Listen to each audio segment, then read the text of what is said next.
Hey friends! Here with another eco-conscious adventure. I am here to share what I have access to, which is the internet right now, and we're going to be discussing planes, trains, and automobiles. And that's not to be confused with the 1987 comedy film, which is pretty great. But eco-consciously looking at where we presently are and where we're headed with our planes, trains, and automobiles. So for planes, in 20 years you'll most likely be able to buy a ticket for a flight on an electric airplane capable of commuting 100 passengers. This is an article that I'm sharing the link below, and anything else that has an article relating to it, those links will be below. Alright, and then when we take a look at trains, in 2018, the world's first zero-emissions hydrogen trains enter into service. And then we have our buses that Canadian Urban Transit Association news says that cities across Canada and the US are pledging to have zero-emission bus fleets in certain cities across Canada and the US. And so there's all these rollouts happening and more innovation and technology coming out in the way of planes, trains, and automobiles. So that is the planes, trains, and buses. There are also some cars that we already see, SUVs and vans and trucks that are 100% zero emission, 100% electric. Now, there are also RVs and campers, and in a 2019 article, the world's first electric motorhome gets a proper interior and more range, which we're up to 400 kilometers on one charge of range, and that's like 256 miles.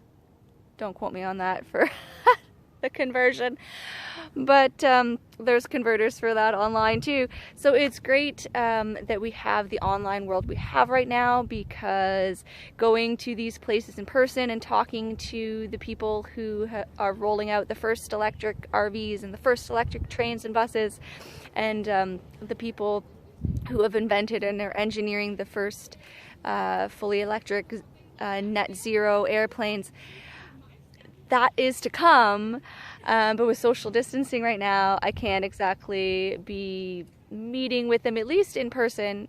I can definitely try to reach out online. We'll see where that goes. Yeah, I just thought of that now. So yeah, there's always new innovations and new, percolating thoughts and ideas arising within all of us, and I think it's wonderful that this is the way it's headed. And what else can we discuss on this topic? Well, right, getting to the point of how is it truly zero emissions if the electrical grid that these things are being charged on are not zero emission electrical grids. So we also see that a lot of cities, a lot of communities are going zero emissions with their entire electrical grid. And a good example that I mentioned in a previous video that I'll link below is that Edmonton, where I live, we have a zero emissions community presently being built in our downtown core, and it's a zero emissions community housing 30,000 people. So a lot of places are doing more of this across the world, and this is the first in Canada, at least of this size, 30,000 homes within the community. I believe it is, because it says it houses 30,000. So that is pretty cool. And like, once I can go and meet more people in person and connect in that way, because it's adventures. I love adventures. I love like going and like meeting these people in person and doing more things like out and about. So yeah, of course there's going to be a lot more of that to come on here. And so yeah, I just wanted to also send a shout out to all the communities and cities who are going more zero emissions, And there will be a link below also on zeroenergyproject.org. So that's like showing that a bunch of cities around the world, and there are a lot of other links showing that a bunch of cities and communities around the world are going more zero emission, like entirely, like their entire electrical grid. So that is super cool, like to see that that is happening. And so we can clearly see the Himalayan mountains for the first time in decades, and we can also clearly see that this world is on the verge of going into more eco-conscious, eco-friendly, zero emission and zero waste living, which is going to maintain more of the beauty that we are now seeing again, such as that beautiful view of the Himalayan mountains that we are now seeing for the first time in decades.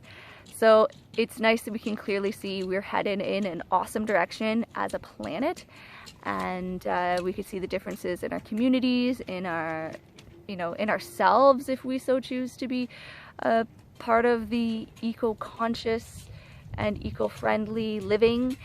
And so I wanted to shout out too to the tradespeople, because it is the tradespeople who are there, the electricians, the mechanics, the oh my goodness, there's so many different trades, the welders, the engineers of every kind, those wonderful tradespeople who are keeping it all together, and they are creating more of the zero emission vehicles like those planes, trains, and automobiles, and they're keeping our electrical grids more eco-friendly and with renewable energy.